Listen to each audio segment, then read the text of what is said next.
Hello.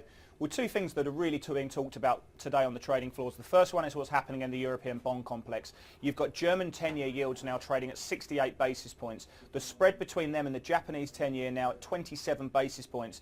Back in October, we saw 26 basis points being the spread. That's the lowest ever. So clearly, the question is whether Germany can actually try and overtake the Japanese situation there as well. And Spain, you know, they saw their yields down at 188 yesterday. I mean, it's certainly that we are now pricing in a large percentage of quantitative easing into the European bond market. Tonight we get European CPI estimates. That's going to be very much interesting. If we get a weak number, then the market will certainly price in a higher degree of easing. And that will certainly flow into what happens next week where we get the ECB meeting. And the suggestions that Mario Draghi will clearly indicate a QE sovereign bond purchase program in the coming years.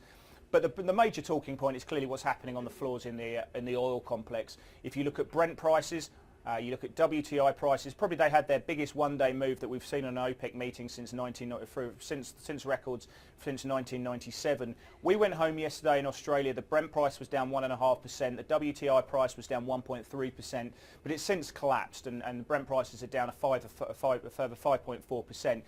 This was a politically motivated move in my eyes. We've seen OPEC continuing to keep targets of production at 30 million barrels a day.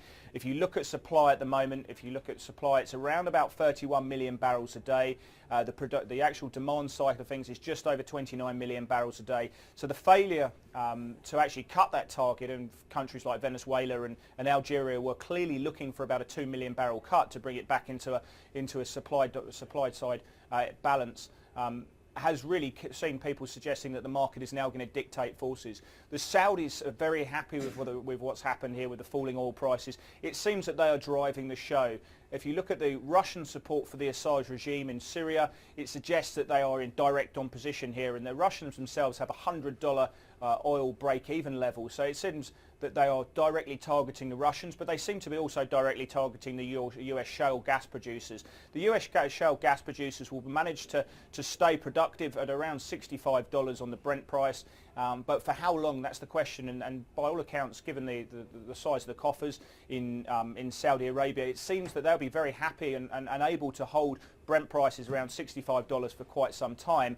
So there will be a natural supply or production cutback because of US shale gas. It seems this is aimed at Russia. This is aimed at the US shale gas producers, and therefore we could see prices lower in the short term.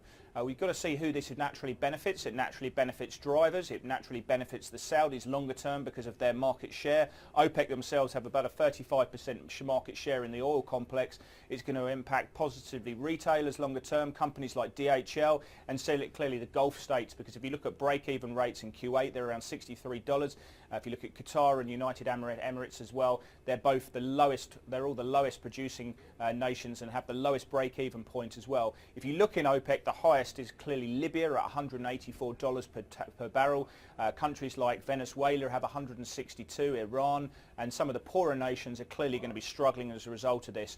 But this is very bad for anyone who's holding energy equity. Energy equity stocks in Australia have been very, very much oversold, and they're going to continue to be so in the short term as well. So you need to ask yourself at what level will earnings, because some of these earnings now are very cheap, what level will they get cut back? But today we are going to see a bloodbath coming through in the energy space. There's no doubt about that, even though some of these names are oversold. Look at stocks like Woodside Petroleum. That stock's only down 1% because the dividend and payout ratio is still very high. But some of the smaller producers, and if you look at a company like Worley Parsons on the services side, are going to be under big pressure, and we're certainly going to see a big pickup in short interest today. But certainly what we saw from OPEC is the clear talking point, a major move down after the close yesterday that needs to be priced in. The question is how much lower can these go? And it seems the market now is clearly dictating the show rather than the cartels.